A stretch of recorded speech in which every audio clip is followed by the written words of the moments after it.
today we're going to teach our patient about the importance of monitoring their blood pressure at home and how to do it properly.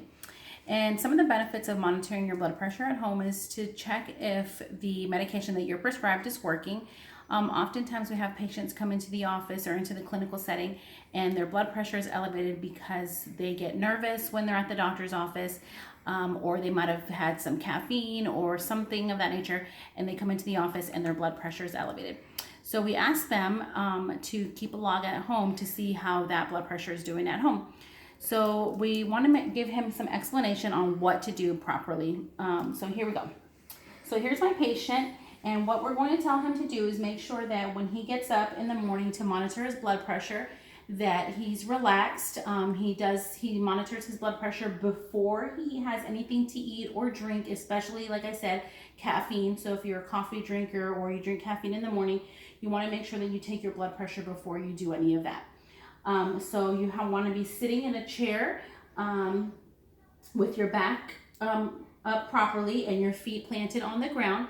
And you want to make sure that you have a surface to where your arm can be the same level as your heart, right? So we want to make sure that his arm is at the same level as his heart. So do you understand that, sir?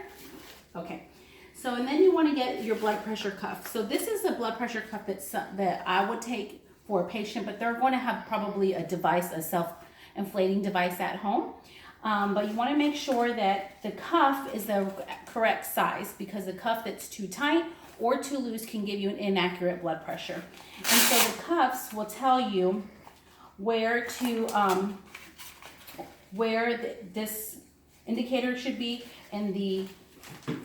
where it should be in the middle of in the center of the arm, so it's hitting the correct vessel. Okay, and so the patient so you'll go ahead and make sure that your blood pressure cuff is around your arm, and see how I just put it up on top of your clothes.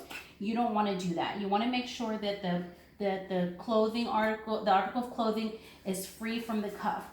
If the patient has long sleeves, or if the sleeve of the arm is too tight, we want to ask them to take their arm out of the shirt, because if the article of clothing is too tight, then that could also impede and give an inaccurate reading. So then you're going to go ahead and then put the cuff on. And so if you had a self-inflating cuff, then you would just go ahead and push the button, right? And then make sure that the cuff is on correctly, and then it will inflate, right? So basically, the most important things are his feet are down, his arm is at a level that's corresponding with the heart, his article of clothing is loose, and so you're able to put it up. Make sure that you don't have something that's tight, because that's going to make the blood pressure reading incorrect. And that you're relaxed, so you don't want to be drinking any caffeine, any alcohol, no smoking, nothing that's going to make your blood pressure be elevated, because then it won't be an accurate reading. So do you have any questions for me? No? Do you understand? Do you understand? Yes.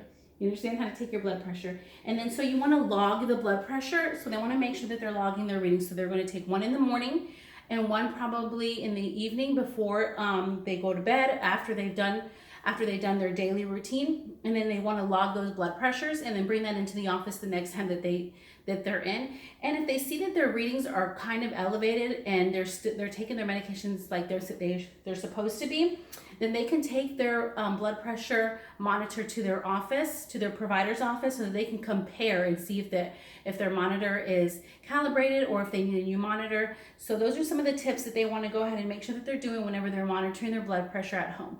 If you have any questions, you can always contact your provider, contact your nurse, and see if there's something that you should be doing. Or don't be afraid to take your monitor, like I said, to your provider's office, so that they can compare the readings. Thank you.